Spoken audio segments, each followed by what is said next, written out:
주께서 보혈의 피값으로 세우신 귀한 제단에 참으로 연약하고 부족한 종 보내셨사오나 하나님의 말씀을 대언할 때 하나님의 말씀이 들려지고 깨달아지고 믿어져서 말씀대로 살아가는 모든 권속들 되게 해 주시옵소서. 복의 근원 되시는 아버지 하나님, 우리가 하나님의 자녀로서 이 땅에 살면서 하나님 주신 복받아 하나님 영광 나타내며 거룩한 하나님의 나라를 확장해 가며 살아가는 저희를 다 되게 도와주시옵소서.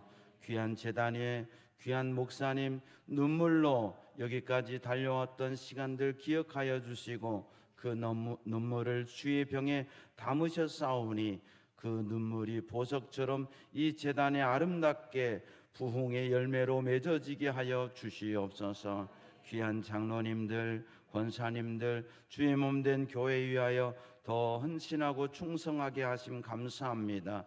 남은 여생 가정과 삶의 축복하셔서 복음의 동역자로서 아름다운 인생 되게 하여 주시옵소서.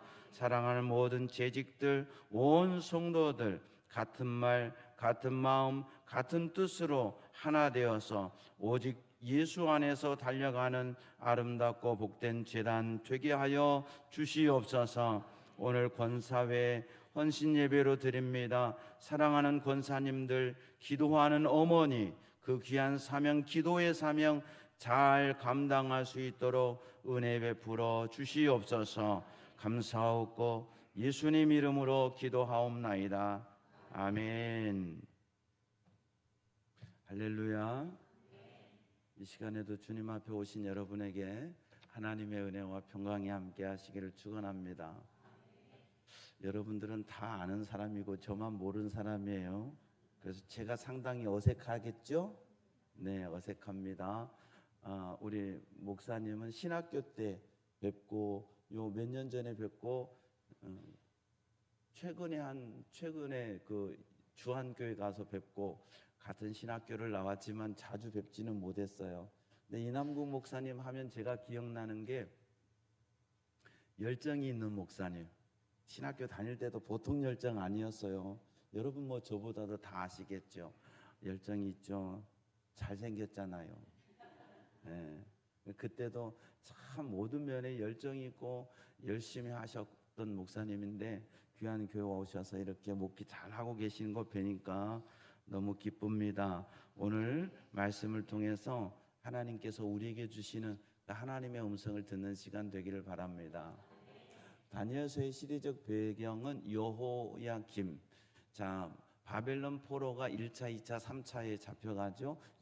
여호야김, 시드기야. 이 세 번의 바벨론 포로로 잡혀가는데 느부갓네살이 와가지고요. 첫 번째가 여호야김 시대잖아요. 여호야김은 가다가 어디서 죽어요. 그리고 여호야긴이 잡혀가서 바벨론에서 감옥에 있다가 나중에 그를 세워주죠. 시드기야는 두 눈이 뽑혀서 자기가 보는 앞에서 아들들을 죽이고 쇠사슬에 얽매여서 가서 바벨론에서 죽게 되죠. 바로 1차 포로에 함께 간 사람 중에 하나가 누구냐? 오늘 본문에 다니엘과 그 친구들이라는 거예요. 생각해 보세요. 우리 말로 표현하면 수억 말리길 가가지고 포로로 잡혀갔어요. 부모 포로 가는데 어머니 아버지 같이 가나요? 무슨 캠핑 가는 것도 아니고 그냥 그 중에 그 괜찮은 사람들, 왕족들, 귀족들 중에서 좀 뛰어난 아이들 잡아서 바벨론식의 교육을 해서 바벨론 제국을 위해서 쓰겠다고 잡아간 거예요. 그러니까 외롭다 안 외롭다? 부모님 보고 싶다 안 보고 싶다? 해는 져서 어두운데.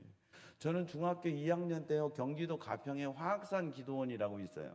아버지하고 그 화학산 기도원 원장님하고 형제간처럼 지내셔서 그 원장님을 제가 큰아버지하고 처음은 이제 그 기도원을 월요일 날 따라갔네요. 월요일 날 갔네요. 가가지고 일주일이 있다 오는 거예요. 처음에는 우리 교회에서 집회하고 은혜 받아가지고 목사님을 따라갔는데 저는 전북 남원 출신입니다. 남원. 아버지께서 남원에서 40년 목회하시다 천국 가셨거든요. 17년 전에. 그런데 기도원을 처음 간 거예요. 근데 막 은혜 받고 좋아서 갔다. 근데 월요일 날 저녁밥 먹고 해가 딱 지는데 와, 이게 밀려오대요. 슬픔이. 엄마가 보고파서 막 그 얘기, 군대 간 청년들이 부르는 노래인데 그 괜히 밤나무 밑에 앉아서 혼자 울었어요. 엄청 엄마가 보고 싶은 거야. 뭐 엄마하고 그렇게 친하게 지내지도 않으면서 가서 울고 있는데 목사님이 와서 오셔가지고, 호산이 너 왜 여기서 울고 있어? 이리 와, 밥 먹어. 그러니까 또 울고 있는데 와서 또 챙겨주니까 더 서럽더라고요. 그래가지고 막 울었어요. 다니엘은 얼마나 서러웠을까? 얼마나 외로웠을까? 그런데 이 다니엘이 오늘 본문 말씀에 보면 다니엘은 뜻을 정하여, 자, 부모도 없지요. 멀리 갔어요. 춥고 배고프겠지요. 그럴 때일수록 집중하는 게 뭘까요? 자기에게 집중해요. 내 몸 잘 챙겨야지. 내 건강해야지. 그럼 내 몸 잘 챙기는 게 뭐예요? 잘 먹어야지. 잘 먹어야지. 그런데 다니엘은 뜻을 정하여 왕의 음식과 그가 마시는 포도주로 자기를 더럽히지 아니하리라. 생각이 반대로 가는 거예요. 왜 그럼 다니엘은 이 뜻을 정했냐? 레위기 11장의 기준으로 이 뜻을 정한 거예요. 여러분, 우리가 살아갈 때 어떤 마음을 정할 때 중요한 것은 말씀의 기준으로, 말씀이 나에게 어떤 뜻을 정하게 할 때 하나님은 반드시 일하십니다. 뜻을 정하고 안 먹겠다는 거예요. 뭘요? 왕이 주는 산의 진미를. 다니엘이 무슨 나이 많은 사람이냐고요. 생각해 볼 때 한 10대 소년이었을 거예요. 어린 소년, 그가 가서 3년을 교육을 받잖아요. 그랬던 그가 어렸을 때 뭐에 집중해요? 어렸을 때는 제일 좋은 게 뭐예요? 전 지금도 어렸을 때 아버지 어디 갔다 오시면 아빠 맛있는 거 사다 주세요. 맛있는 게 뭔지도 모르면서 그냥 맛있는 거 사다 달랬어요. 그럼 아버지가 뭐 사오시면 그게 맛있어. 그렇죠? 통닭 사다 주시면 그게 맛있고, 산도, 크라운 산도 그렇게 맛있었어요. 명절이면 서울에 돈 몰러 갔던 형님 누나들이 그래도 목사님 댁이라고 롯데 선물, 그거 뭐 종합 선물 세트, 거기에 별거 다 들었어요. 무슨 껌이니 뭐 영양갱, 뭐 과자, 명절만 되면 그게 얼마나 좋았는지 몰라요. 어렸을 때 먹는 게 그렇게 좋잖아요. 그런데 다니엘은 먹는 것을 먹지 않겠다고 뜻을 정하는 거예요. 고난의 시기에 뜻을 정하는 게 쉽지가 않아요. 고난의 시기에 불평하기가 쉽거든요. 근데 고난의 시기에 뜻을 정했다. 사랑하는 여러분들이 오늘 부족한 종을 통해서 여러분 각자가 뜻을 정하는 시간이 됐으면 좋겠어요. 저는 1993년 2월 2일 날 결혼했습니다. 화요일 날 오후 1시에 결혼을 했어요. 남원에 있는 미래의 식장에서. 결혼을 하고 그해 6월인가 7월인가 아버지 교회에서 부흥 집회를 하셨어요. 그때 부흥 강사로 오신 분이 안말씀 사모님이라고 순복음교회 사모님이신데, 이 사모님이 기도를 많이 하시는 사모님. 그래서 기도를 많이 하셔서 기도 사역을 하시는 분인데, 저희가 결혼을 하고 처음 이제 그 여름 집회에 제 아내하고 처음 참석했는데, 예배 끝나고 저희를 위해서 기도해 주시는데 사모님이 그렇게 하세요. 전도사님, 자녀를 위해서 소원헌금을 드리세요. 그러는 거예요. 아직 아이가 없을 때 저희 큰딸 수정이는 94년 8월 1일 날 태어났습니다. 그러니까 아직 아이가 없을 때거든요.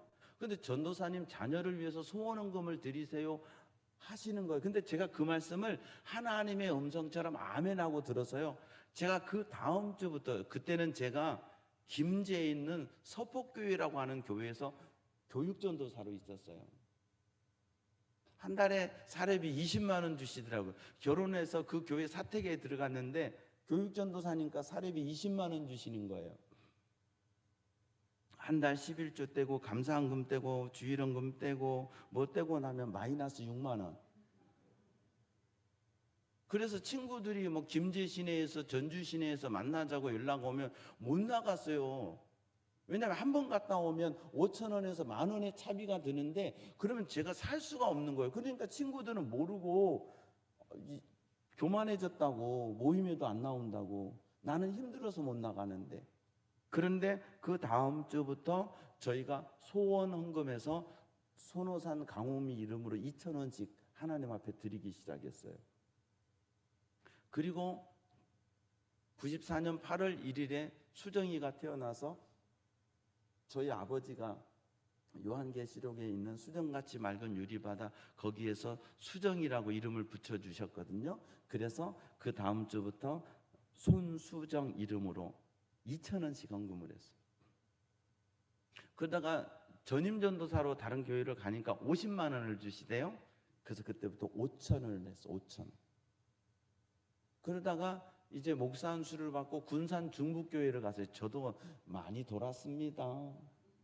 군산 중북교회를 갔는데 이제 부목사라고 사례비를 98년도에 갔는데 100만 원을 주시더라고요. 그래서 그때는 10,000원씩 소원헌금을 매주 하나님 앞에 드리기 시작했어요. 그런데 담임 목사님께서 전도사님은 왜 수정이 하나밖에 안 나? 저희 어머니가 어려서부터 저에게 세뇌 교육을 시켰어요. 목사는 자식 많으면 청빙 못 받는다.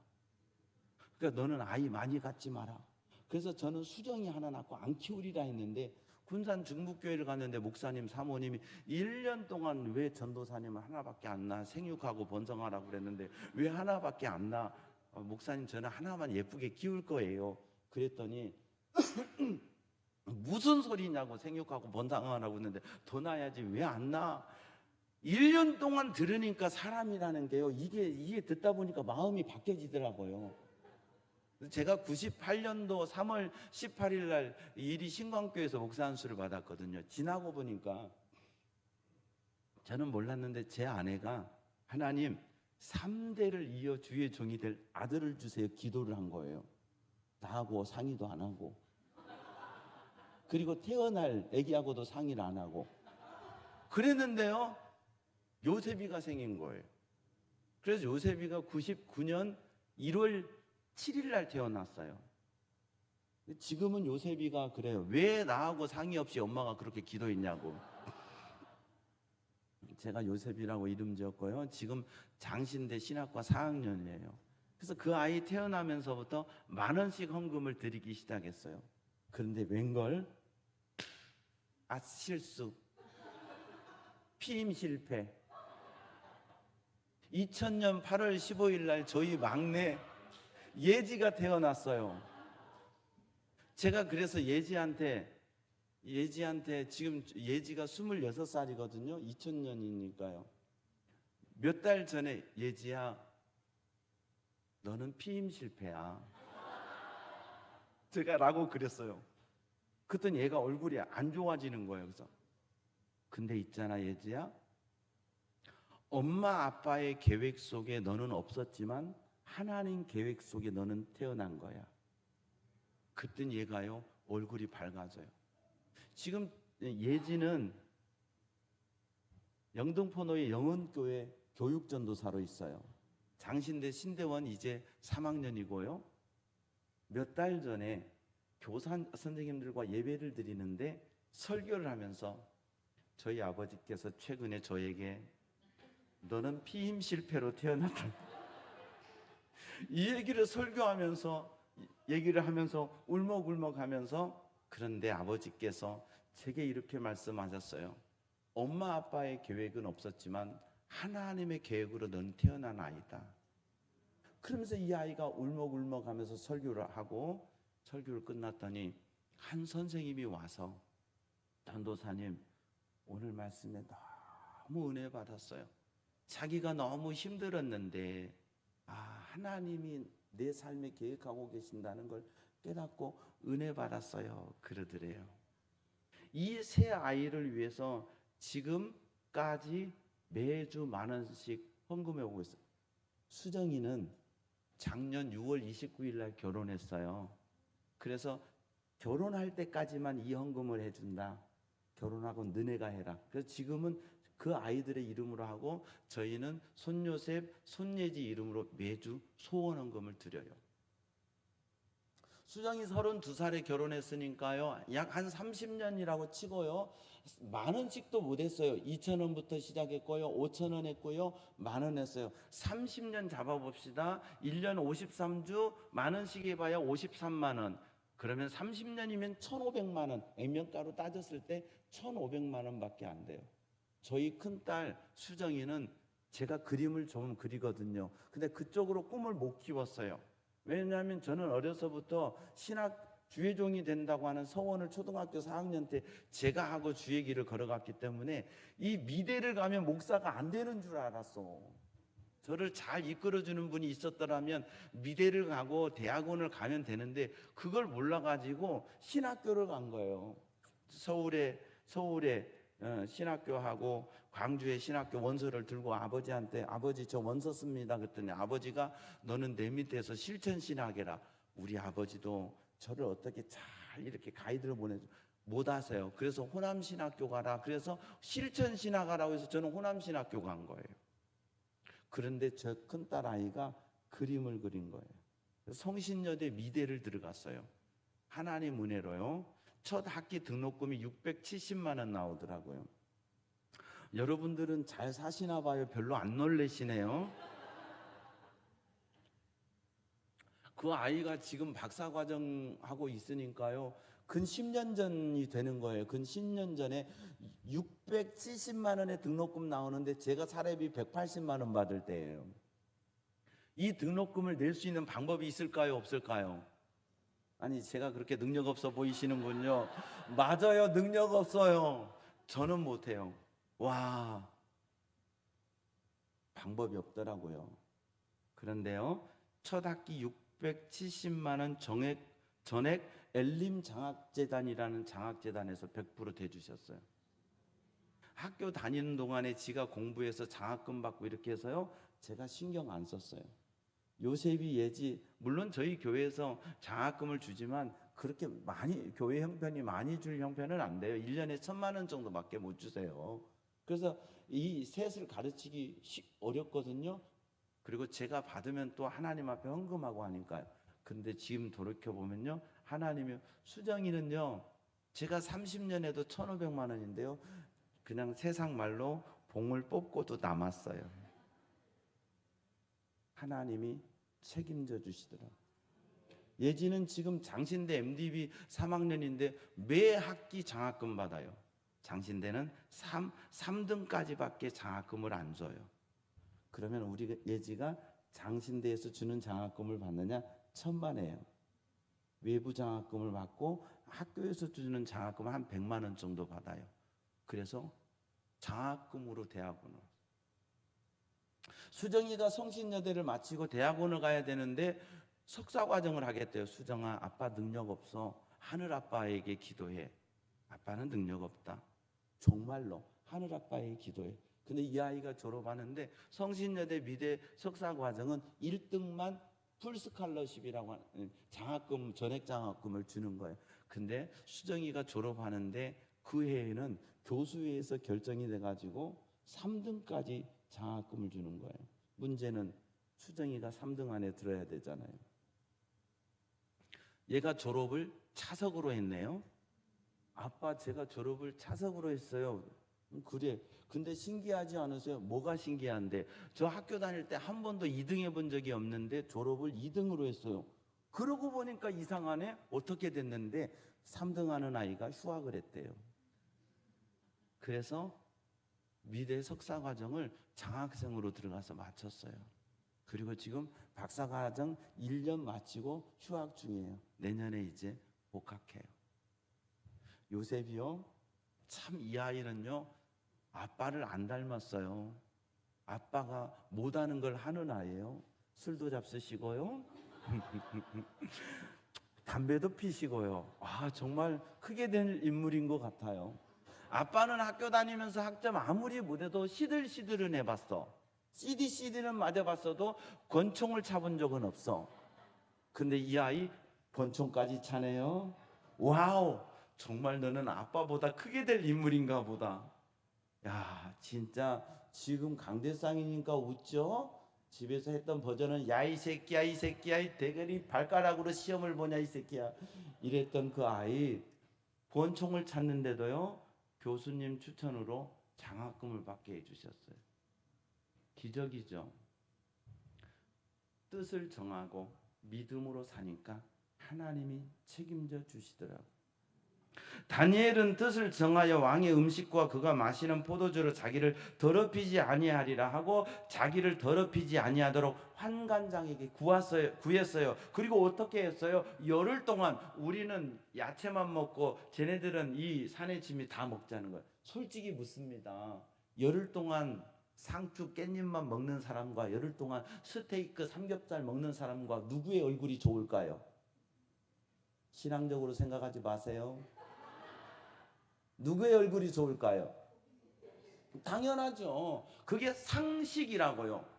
기독교인은 상식을 뛰어넘으면 안 돼요. 몰상식하면 안 돼요. 무조건 믿음이라고 다 무시하면 안 돼. 하나님의 역사를 기다리는 거지. 상식은 고기 먹는 사람의 얼굴이 좋은 거예요. 그게 상식이에요. 그런데 하나님의 특별한 은총이 다니엘에게 임하는 거예요. 만약에 못 믿겠으면 열흘 동안 권사님들끼리 A 권사님, B 권사님 한쪽은 풀만 뜯어 잡수시고 한쪽은 고기 먹어봐요. 누구 얼굴이 좋나? 동동구름은 안 발라도 고기 먹어야 윤기 흘러. 비건 하는데요. 비건하다 죽어요. 노아 홍수 이후에 인간은 동물성 단백질 먹어야 되게끔 하나님이 만드신 거예요. 그런데요. 열흘을 시험하네요. 당신 앞에서 우리 얼굴과 왕의 음식을 먹는 소년들의 얼굴을 비교하여 보아서 당신이 보는 대로 종들에게 행하게 하소서. 열흘 후에 그들의 얼굴이 더욱 아름답고 살이 더욱 윤택하여 왕의 음식을 먹는 다른 소년들보다 더 좋아 보인지라. 할렐루야. 아니 똑같이 열흘을 그렇게 먹었는데 다니엘은 얼굴이 좋고 윤택하고 살이 더 쪘어.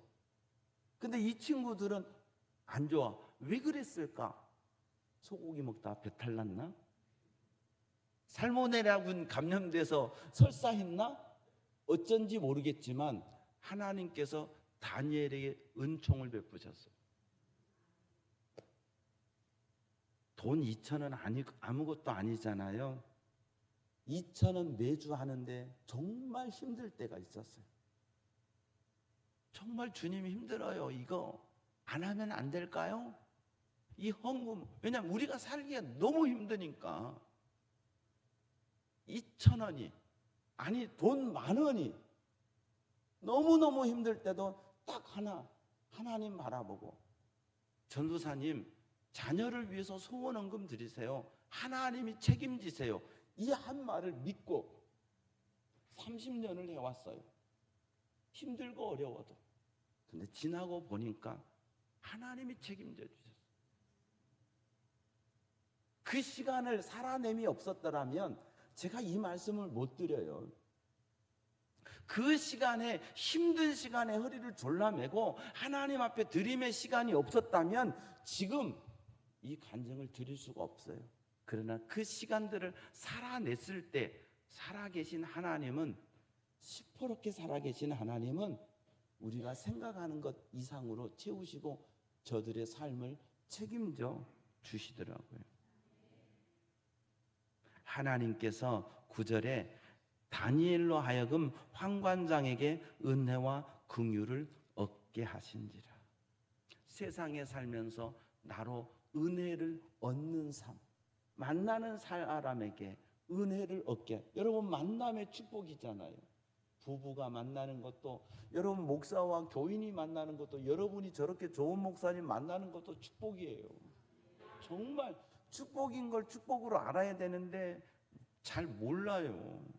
정말 좋은 목자를 만나서 좋은 말씀을 먹는다는 건 축복입니다. 아멘.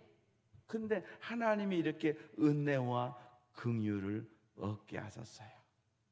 사랑하는 여러분들이 정말 믿음으로 살아서 하나님의 은혜와 긍휼을 입는 삶을 살아가시기를 주의 이름으로 축원합니다. 자, 이렇게 해서 소년들보다 더 좋아 보였죠? 그래서 그들이 신앙을 지킬 수 있었어요. 어떤 신앙? 먹는 것에 대한 신앙. 우상에서 드려진 거 말고, 레위기 11장 기준에서 먹지 말라는 거 말고, 신앙의 관점으로 먹을 수 있는 길을 하나님이 열어주셨는데, 이때부터 결단은 내가 했는데 이때부터 하나님이 역사하시고 하나님이 일을 하기 시작하세요. 17절, 하나님이 이 네 소년에게 학문을 주시고 모든 서적을 깨닫게 하시고 지혜를 주셨으니 다니엘은 모든 환상과 꿈을 깨달아 알더라. 할렐루야. 꿈하면 요셉과 다니엘이잖아. 하나님이 다니엘과 세 친구에게 지혜를, 하나님의 영을 부어주시는 거예요.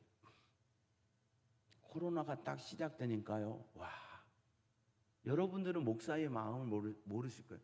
목사가 할 일이 아무것도 없더라고요. 신방을 갈 수도 없었잖아요. 그리고 여러분들 신방 오라고도 안 했잖아요. 무서우니까 서로 신방도 못 오게 하고 신방도 갈 수도 없고 그냥 하루 종일 목양실만 지키는 거예요. 지금이니까 그러지. 예배 저희는 다행히 코로나 직전에 유튜브 방송 이 체계를 준비해 놔서 다행인데, 예배 저하고 방송실하고 반주하고 셋만 드리라는 거예요. 10% 드려라, 20% 드려라, 20명 드려라, 10명 드려라, 그리고 딱 3명만 드려라. 와, 코로나 때요, 목회자로서 진짜 힘들더라고. 이거 어떻게 해야 되지? 그렇게 있는데 정말 좌절감 속에서 아니 주님, 이게 신방도 못하고 예배도. 근데 저희는 이제 그때 제가 좀 오기가 생기더라고. 예배를 못 드리게 하니까 오기가 생겨서 예배 드린다. 우리는 그 대신 국가가 정한 대로, 국가가 시키는 대로 다 드린다. 그 방역 정부에서 오고 그랬거든요. 들어오셔서 사진 찍으라고. 우리는 규정대로 하니까 언제든지 문 열어주고 들어오시라고 저희들 그랬어요. 지금 국가에서 하는 그대로 하고 있으니까 보시고 잘못됐으면 지적하라고, 지적하면 지키겠다고. 그래서 3명 드리라고 할 때는 3명, 10명 드리라고 할 때는 10명, 20명 드리라고 할 때는 20명, 50명 드리라고 할 때는 50명, 시키는 대로 다 했어요. 그리고 매일 밤 예배를 드리기 시작했어요. 온라인으로 드립니다. 성도들 가정에서 드리십시오. 그래서 매일 밤 예배. 그 저희 교회는 지금 매일 밤 예배를 드려요. 새벽 기도를 안 하고 매일 밤 예배를 드리고 새벽 기도는 자유롭게 하시라고. 그럼 우리 젊은 청년들 직장 갔다 와서 교회에서 예배 드리고 집에 가요. 그런데 목사가 이게 다 마음이 아픈 거예요. 근데 그렇게 앉아 있는데 하나님께서 제게 딱 마음을 주신 게 뭐냐면, 넌 어렸을 때 성경 많이 읽은 목사님들 부러워했는데 너는 왜 성경 안 읽냐 하는 그 부담을 하나님의 음성처럼 주시는 거예요. 그래서 제가 코로나 때 제가 시작한 게 뭐냐면, 맞아, 아무것도 못해도 성경을 읽자. 그래서 제가 성경을 읽기 시작했어요. 그리고 교인들하고 카톡으로 성경을 읽는 걸 주고받기 시작했어요. 제가 읽어서 녹음해서 보내주고 성도들이 읽어서 보내주고 해서 제가 지금까지 코로나 이후에 성경을 읽는데 지금 현재 80구독째 하고 있어요. 오늘이나 내일쯤 이제 80구독이 끝나고 90독으로 넘어가요. 그리고 내 음성으로 성경을 녹음해서 남겨야 되겠다 해서 지금 성경을 지금 로마서, 제가 통독 360을 통독 성경으로 로마서 3분의 2 이상을 녹음했어요. 그래서 전체 한 권을 내 음성으로 녹음해서 자녀들에게, 교인들에게 선물로 줘야 되겠다. 그리고 내가 성경 읽어야 돼. 우리 교인들에게 얘기했는데요, 우리 장로님들요 30독, 20독, 새 가족이 5독, 권사님들 찔려. 제가 성경 읽은 거를 자랑하고 싶어서 이 말씀을 드리는 게 아니에요. 50독 정도 했는데요, 이남국 목사님 같았으면 벌써 달달 외울 텐데 50독을 했는데 머리에 남는 게 하나도 없는 거예요. 해보세요. 응? 나이가 60이 돼가지고 50독을 하면 머리에 남나? 회의가 오는 거예요. 아,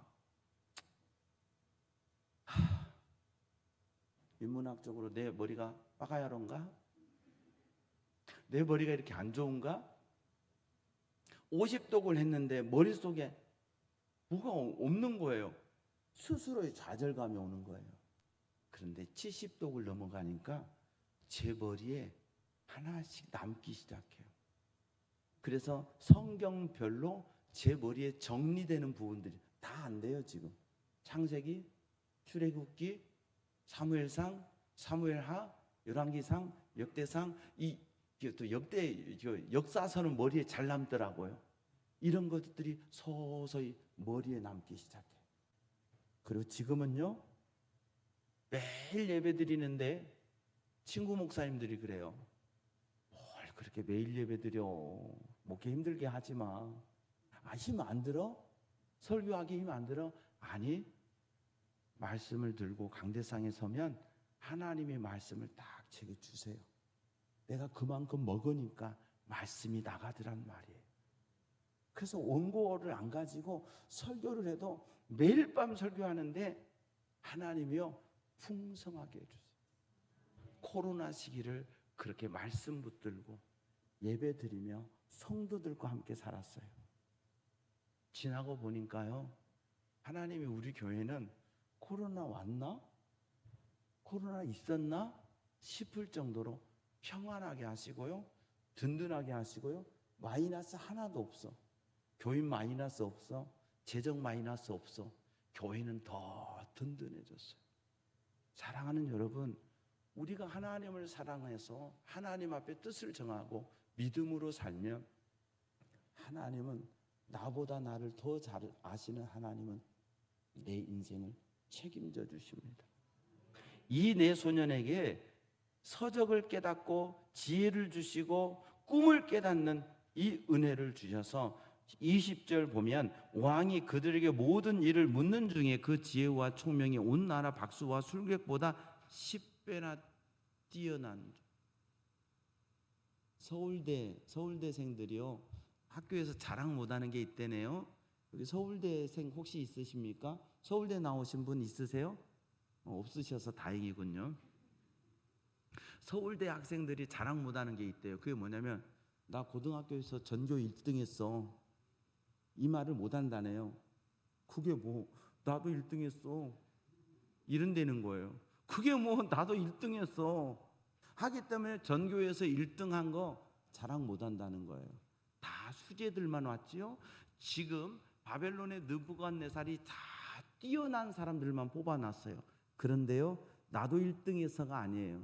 나도 1등 했어, 너도 1등 했어가 아니라 10배나 뛰어 탁월하게 하시는 거예요. 하나님이 다니엘을 높이시는데 탁월하게, 여러분 탁월한 일꾼 되어서 복음을 위해 쓰임받기를 축복합니다. 하나님이 그를 탁월하게 하셔서 그가 뛰어나게 하셔서 이후에 귀하게 이 바벨론 제국에 쓰임받는 귀한 일꾼이 되었어요. 다니엘이 이렇게 뜻을 정하고 살 때 하나님께서 주신 축복이 뭐냐면 2장 17절이에요. 다니엘이 자기 집으로 돌아가서 그 친구 하나냐와 미사엘과 아사랴에게 그 일을 알리고, 하나님이 내가 믿음으로 살면 내게 무엇을 주시느냐? 사람을 붙여주세요.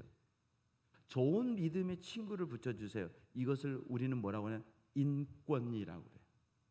믿음으로 살아갈 수 있는 좋은 사람들을 붙여주시는 거예요. 그런 사람 되기를 바랍니다. 붙어가지고 불평하는 사람 만날 필요 없어요. 그런 친구 많아서 중요하지 않아요. 나와 함께 복음을 위해서. 이후에 다니엘서 3장이죠. 3장에 보면 다니엘의 세 친구가 어때요? 생명 걸고, 만약에 하나님께서 우리를 풀무불에서 건져주시지 아니하실지라도, 그리 아니하실지라도 우리는 왕의 신상에 절할 수 없습니다 해서 풀무불에 들어갔던 그 믿음 있는 다니엘의 세 친구 하나님 인권으로 허락해 주셨어요. 내가 믿음으로 살면 하나님은 내게 믿음의 사람들 붙이셔서 함께 복음으로 달려가게 해 주시는 줄로 믿습니다. 다니엘서 2장에 보면 느부갓네살이 꿈을 해석해 주죠. 느부갓네살이 꿈을 꾸고 난 다음에 내 꿈 꿔, 그리고 해몽해 줘 그러거든요. 그러니까 어느 누구도 해몽을 못 해요. 그리고 이런 일은 어디도 없습니다. 박수와 술객들이 막 얘기하는 거예요. 니들이 지금 핑계 대는구나. 다 잡아주게라 할 때 다니엘이 기다리십시오 하고 하나님 앞에 기도하고 친구들에게 기도 부탁했을 때 큰 신상의 꿈을 꾸고 미래에 되어질 일들을 해몽해 주었어요. 그때 46절에 이에 느부갓네살 왕이 엎드려 다니엘에게 절하고 명하여 예물과 향품을 그에게 주니라. 느부갓네살이 다니엘에게 엎드려 절했다는 건 영권이에요. 왕이 다니엘에게 엎드려 절했어요. 지금 바벨론 제국이 고대 근동 모든 지역을 다스리는 그 시대에 바벨론의 왕이 다니엘에게 엎드려 절했다. 영권이에요. 교회가 영권을 회복해야 돼요. 성도가 영권을 회복해야 돼요. 세상을 따라가는 것이 아니라 세상이 내게 나와 엎드릴 수 있는 이 영권을 하나님께서 다니엘에게 주셨기 때문에 다니엘은 그 시대 속에 왕은 계속 바뀌지 않아요. 느부갓네살, 벨사살, 다리오 계속 바뀌지만 다니엘은 하나님이 계속 사용하신단 말이죠. 여러분에게 하나님이 주시는 영권이 있기를 축복합니다. 그리고 예물과 향품을 그에게 주니라. 3절에도 벨사살이 이제 사장이죠. 벨사살 왕이 5장의 벨사살 왕이 성전에서 가지고 온 그 성물로 술 먹고 잔치하다가 손이 나와서 메네메네 대겔 우바르신을 쓰잖아요. 그때 왕이 다니엘을 찾아서 다니엘이 그 글을 해석해 주잖아요. 그때 뭐라고 그래요? 야, 내가 너한테 많은 상금 줄게. 왕이나 가지십시오. 근데 29절 5장 29절에 보면 이에 벨사살이 명하여 그들이 다니엘에게 자주색 옷을 입히게 하여 금사슬을 그의 목에 걸어주고 그를 위하여 조서를 내려 나라의 셋째 통치자로 삼으니라. 뭐냐? 하나님이 물권을 주시는 거예요. 예물과 향품을 그에게 금 목걸이를 걸어주고 그에게 물권을 주는 거예요. 이 세상 사는 동안에 하나님이 주신 물권이 여러분에게 있기를 축복합니다. 물질을 잘못 쓰면 물질의 노예가 되고 물질을 따라가요. 그래서 디모데에서도 뭐라고 그래요? 돈을 사랑하면 일만하게 뿌리가 되고 돈을 사랑하지 말라고 말씀하세요. 돈은 사랑의 대상이 아니라 관리의 대상이에요. 하나님이 주시는 물권이 되어서 이것을 다스리고 통치할 수 있어야 돼요. 다니엘은 이 물권을 다스릴 줄 알았단 말이죠. 여러분이 하나님이 주신 물권을 잘 다스릴 수 있는 믿음의 사람 되시기를 축원합니다. 그리고 1장 끝절 보니까 다니엘은 고레스 왕 원년까지 있으니라. 고레스는 이사야 45장 1절에 나오는 사람이고요, 하나님이 예비하신 사람이고요, 역사적으로 고레스는 누구냐? 페르시아의 왕이에요.